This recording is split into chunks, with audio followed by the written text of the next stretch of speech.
Welcome to Revolution Against Evolution. I'm your host, Doug Sharp. Rich Gear here as well as your co-host, and Doug's picked a subject that's dear to my heart. We did right up your alley, right up my alley. We talked. We've done this a couple of times, but it's been quite a while, dealing with really how has evolution affected the arts. Right. The creative input, especially in Western art. And you recently, Doug, had an experience. You were out in Arizona, and this kind of awoke some thoughts in you looking at the museum out there, weren't you? Yeah, this is a museum at Arizona State University, yep. And so it was their art museum, and so I'll tell you a little bit about that in a minute, because I wanted to actually give you a little background first. Sure. Because I believe that today's art is contaminated with Darwinian bloodstains. It's got it all over it. It does. Although, Doug, I will tell you this: studying the arts as I had, there's a lot of other influences besides Darwinism that have affected the arts really since the late 1700s. Right. And when I did the show years ago, I talked about some of the degenerate. I don't say degenerate, but degeneration, if you will, of the arts. Some of the stuff was still pretty amazing stuff got produced. Because we are made in His image, right. We believe that, and so even fallen, we're able to create some amazing things. But over time, it erodes far enough that it really becomes evident that things are falling apart. Well, Doug, when they started rejecting what I would call the biblical worldview. Mm-hmm. Late 1700s. I mean, there have been people all the way out throughout history that have rejected it. But after Christianity got rid of the main paradigm, if you will, the late 1700s, things began to shift. And things like what you call Romanticism, right, which people tend to like, but they basically minimalized the importance of humanity, and it was nature was God. Right, yeah. The scenes were really large scenes with small or non-existent humanity. Human beings became less important, where before that the human it's the epitome of God's creation. That's right. Biblical worldview. Then you later on, and I'm being simplistic here, but you had a guy named Courbet, and there were others as well. They were called realists, and people they used to have what they called the academia up in Paris, and you were really the big time if you were able to be exhibited in that. And they would always ask him, well, how come you don't paint those lovely angels and things that other artists used to paint or are painting? Well, when I see an angel, I'll paint one. Mm-hmm. So the beginnings of the erosion was beginning to happen. Now that's 1840s or so. Right. So, and Darwinian thinking was already affecting not George or Charles Darwin yet, but his father Erasmus had already been around. Lyell in geology has begun to affect it. Things were beginning to erode in big time. Things and the arts being in the vanguard of a lot of things, kind of are precursors. They show you what's happening. Almost before the rest of the society's figuring out what's going on, they're picking up on these vibes. Okay, and modernism is really a reflection of that. It was correct. It was a attention to being paid to the here and now, and to what they saw around them as what we determined the creation. They would now talk about as nature, and they start to worship nature as a god, and actually man as a god, because they now believe that that man with science under his belt has the capability of solving all the problems of the world and taming the world for his own purposes and good. But of course, the beginnings of this, Doug, again, the late 1700s, when the floodgates really began to burst. The book they attacked the most was the first book of the Bible. Mm-hmm. That was the first one they really attacked. The age of the earth, the actual whether Adam and Eve were real people or mythological characters or metaphors. The idea that there was big gaps between Genesis 1 and 1-2, and all kinds of things began to happen. And then by the time Charles Darwin gets in there, it's really, I'm going to say he's kind of almost a Johnny-come-lately in 1859 when he published his book, because Wallace had already had a vision earlier than that, and now I understand that they're giving Darwin and Wallace kind of co-credit for the theory of evolution, as far as that goes. But for a long time, Wallace was pretty much not known for most people outside of the who really get involved in it. But the arts, though, and they continue to progress or degress, if you will. You have what's called Impressionism, and everybody loves Impressionism. I got to tell you, as an artist, I hated Impressionism. Yeah. You know why I hated Impressionism? Because they ruined my painting. They told me I couldn't use black. They told me I had to paint outside when bugs and junk got in my paintings, and you had to paint in the middle of winter. I mean, as far as me, Claude Monet, if he wasn't already dead, I'd have shot him. You know, I just did not like what he ruined it. And although to me, it was like painting with too much cotton candy. But his idea was he was painting only what he saw with light. He was so obsessive. Mm-hmm. He would be in, like, you paint the paper like the Paris Cathedral or Cathedral of Notre Dame, and he'd have every 5 minutes he'd move to another canvas, and what the light was showing. But again, it was becoming more and more divorced from the author of creativity. It was more of a scientific objectivity. They were still connected to nature, and there were still some beautiful things being produced. It keeps getting more and more as you go on. You go into things. You got Cézanne, and then you get Picasso and Braque, who are Cubism, and then you get a guy, his name Marcel Duchamp, who comes in. He went into Futurism, and this guy was the ultimate. He was really the precursor to what's called Dadaism. Mm-hmm. Now, Dadaism really was a precursor to Surrealism.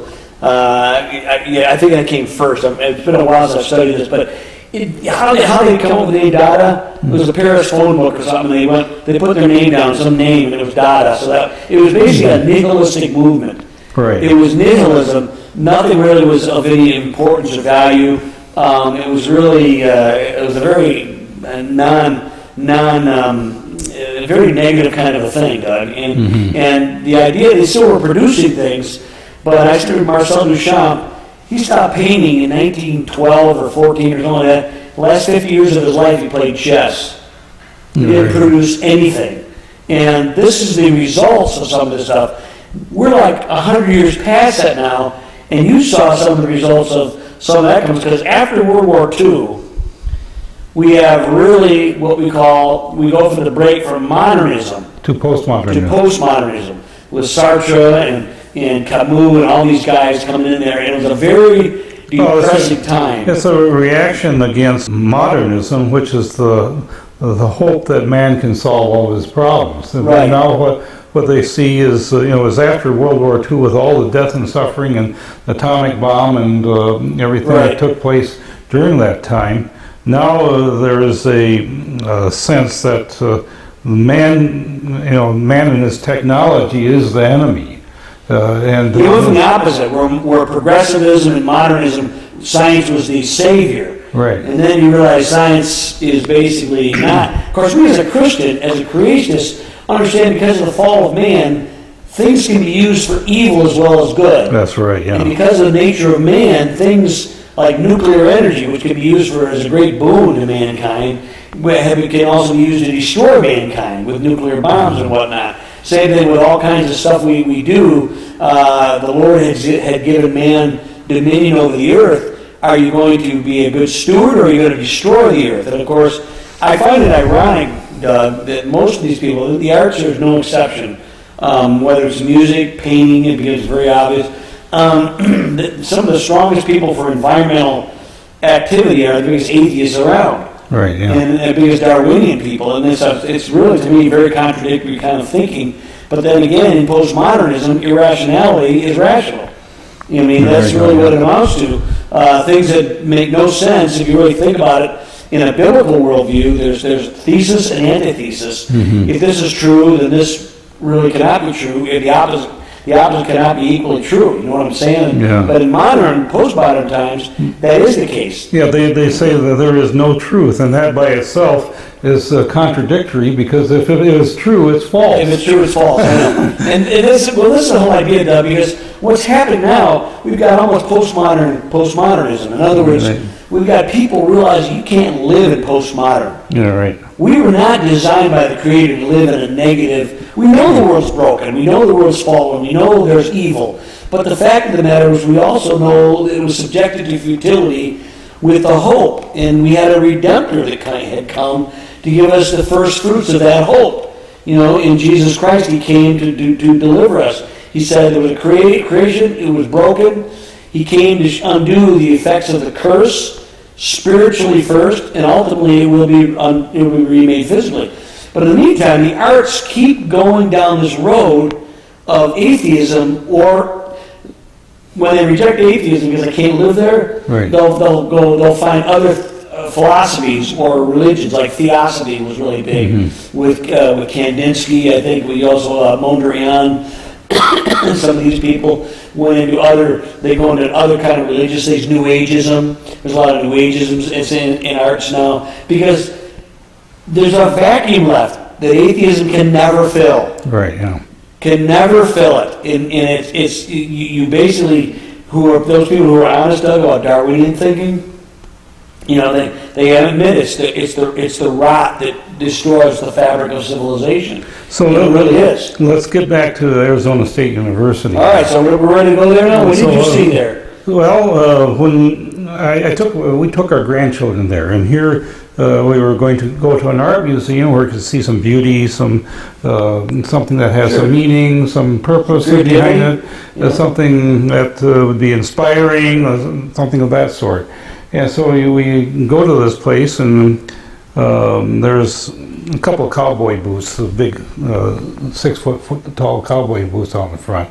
And then we try to figure out where the entrance was, and you're actually going down into this dungeon, or so it appeared to be. You're going down these steps into this cavernous area, and I'm wondering, and then we get down to the bottom and you see where is the art, and so there's the front desk, and you go to the left and there's nothing on the wall, and then there's it looks like a little movie theater where they're showing some movies of destitute areas in Haiti and in Rio de Janeiro, and so what the whole theme of that is that here are these places in the world that are so full of poverty, and as it, and it's really what it's doing is bringing on this huge guilt trip upon the American public. That's another substitute for religion, if you will, is political. And there's a lot of political art out there now. And so there was a lot of that, and then there was actually a little spot where they had some booths around, and it showed a lot of things in Portuguese. Actually, it was from Brazil, and there was a lot of political cartoons in Portuguese, and that I actually thought was kind of interesting, because I could actually read what it was saying. And it was, but the whole theme of it is that here are some downtrodden people who are nothing's being done for them, and they're all in this live in these favelas and Rio de Janeiro, and the first thing that came to my mind was, isn't there anybody in these favelas that actually has a brain and two hands that actually can figure out what to do about their own situation? Yeah.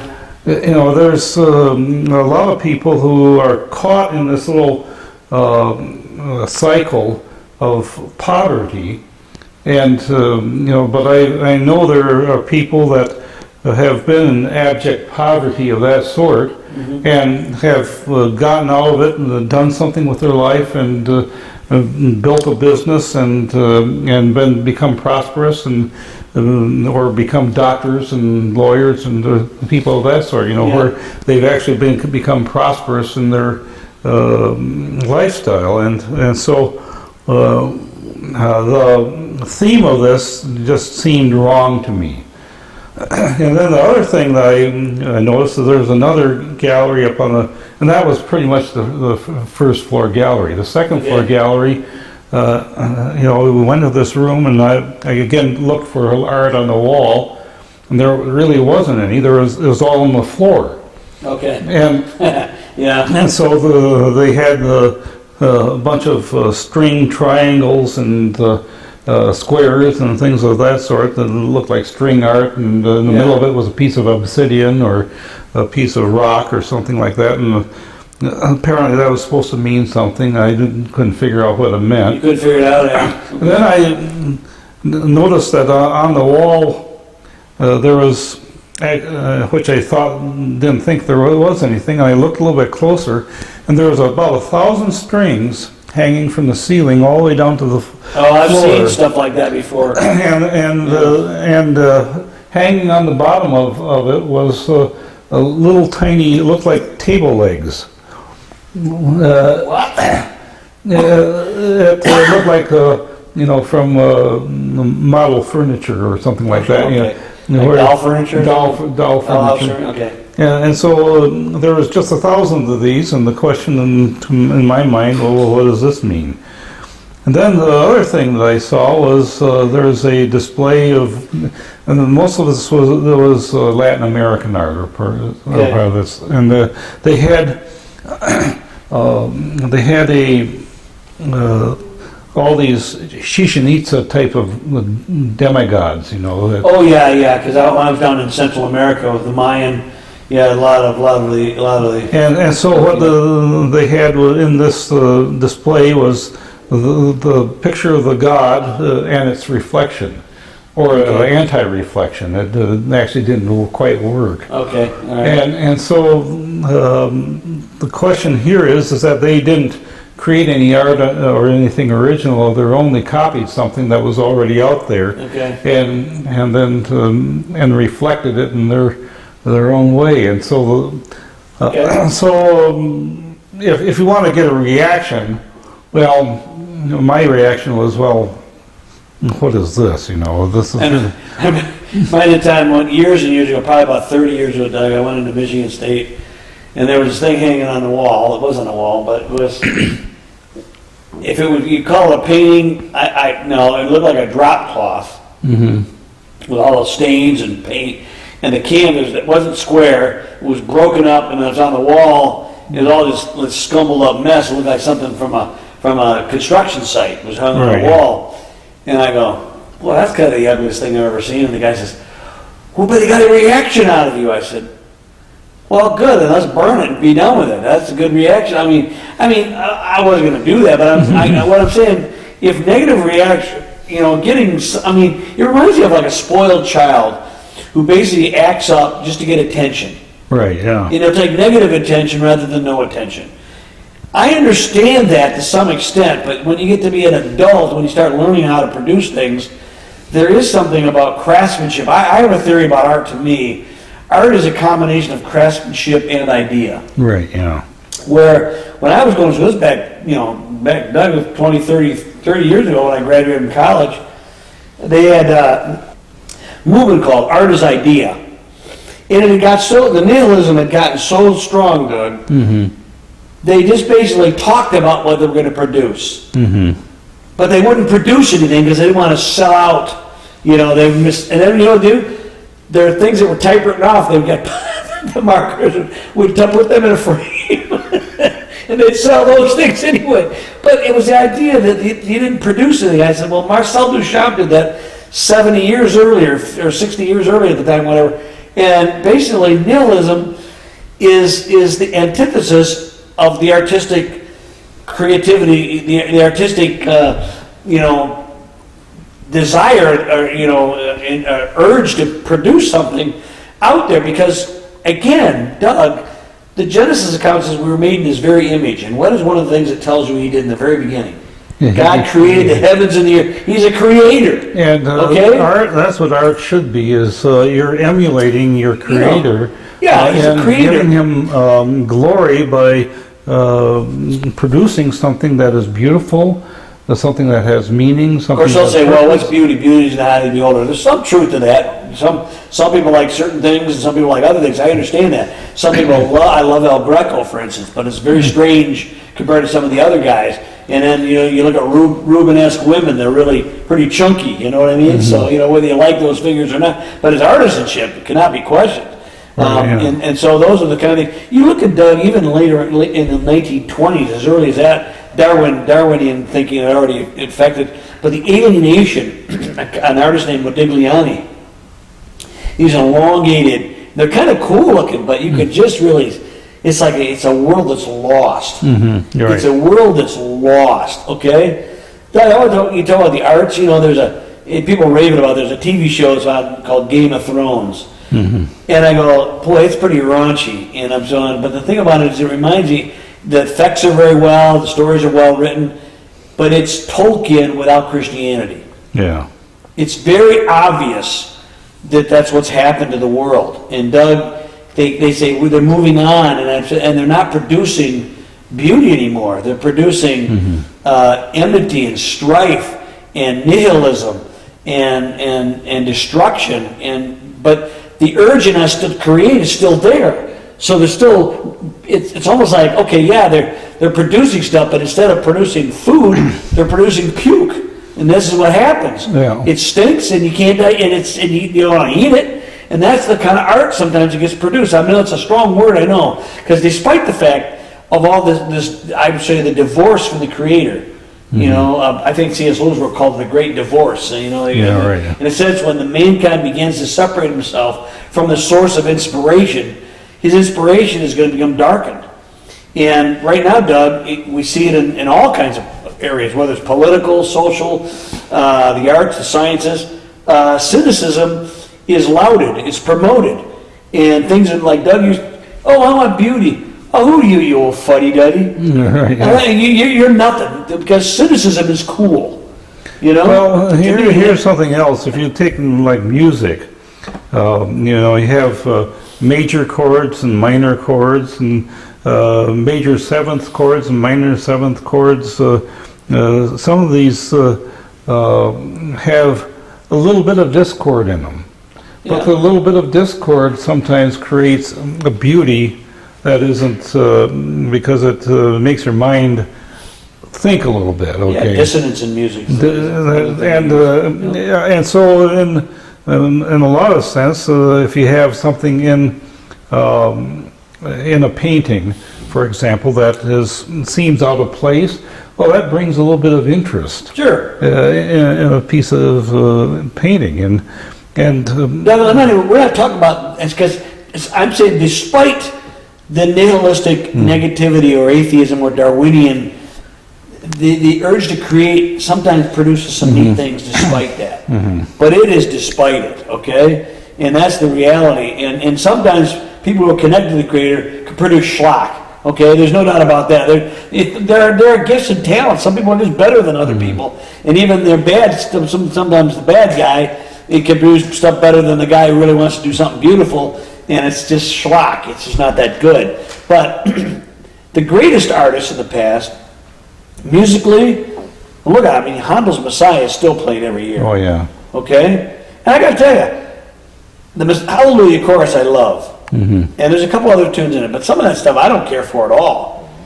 They have one note that goes for like 42 things. To me, that just drives me crazy, you know. But that's a stylistic thing. But the vision he's producing is quite amazing. And it's like, and you know, you can learn. There are things you can learn to like because they're not divorced from the Creator, Doug. They've not consciously divorced. Bach said, "To the glory of God." In his writing pieces, but we have a world that's not there now. When I went to Europe this past fall, we visited the Albertina Museum in Vienna. Okay. And that was really fabulous in my mind in terms of an art museum. So this is a little bit in contrast. And what they had was representations from all the different eras. You know, from like the 1500s on up through 1920s, 30s, and so forth. And you know, they had special exhibit of Monet and Picasso and Cézanne and Degas and Munch. Edvard Munch. See, I love Munch, but he is one of those alienated. The Scream is a classic, you know, and he was really, but he was into that really strange, the estrangement of humanity from. But no, I think one of their prized possessions, and they actually had the palace rooms. This is part of Habsburg Palace. Okay, okay. And so this was, his name was Albrecht Dürer. Dürer, oh yeah, praying hands. The praying hands, Oh, you saw he the was original amazing. of that. I saw the hair. That's there? That's there. Yeah. And a lot of his works, and they were in 1500s. Yeah. Albrecht Dürer was amazing. He was a German. Yeah. He's really the most famous. He's an engraver, an illustrator. He actually did some amazing paintings as well. But he was quite the draftsman. But he was great. And so if I'd actually want to go back and see it again because I didn't get to actually explore the whole thing as much as I wanted to. But a lot of those paintings, had a beauty to them. And even Picasso, who's all jacked out of shape. Yeah. Actually, there's a little bit of interest that you can see in that because. He was totally going, but I really used Picasso's interesting because he said when he was 15, he painted so well. His father, who was considered a master artist at the time, put his paintbrushes away. His son was more facile, more was a better artist than he was. And then Picasso said he spent the rest of his life learning how to paint ugly pictures. And I said, well, he succeeded, but why do those things? That's right, yeah. Okay, and that's the whole the thing about that. It's just amazing that you would purpose it, because he was a genius. And he'd come up with things we use today called collage and multiplicity of images and advertising stuff. That's all based on Picasso's ideas. And so I'm saying the creative urge is still there. But the farther more and more you divorce yourself from the creator, you're gonna find some real strains in the art, visual arts, and the musical as well. In my mind, it's to go to a museum like what I saw in Arizona State University it's kind of sad, But we do have the Chicago Institute of Arts. We do have the Detroit Institute of Arts, DIA, and they have all of that stuff too, Doug. And that's what's neat is at least they haven't thrown it all out. That's the thing I wait for. What really happens is the beauty of the past, because they reject it so much that they actually throw it away. Isn't that what Hitler did? Yeah, well, he tried to collect it, but but it's also what a lot of people do. They can't have they start to destroy things. That's what I worry about more than anything. It's not worth anything now. That's done by old dead white guys. So let's get rid of it. And I'm going, man, this is great. Rembrandt was great. Dürer was great, and these guys really were amazing, the things that they could come up with. It's worthwhile holding on to that stuff. Well, I hope that you hold on to the thought that Jesus Christ is the foundation of your the whole meaning and purpose of your life. And if you reject that, you're actually rejecting the things that are beautiful and pure and honest and glorious. Uplifting. Why do that? We'll see you next time on Revolution Against Evolution.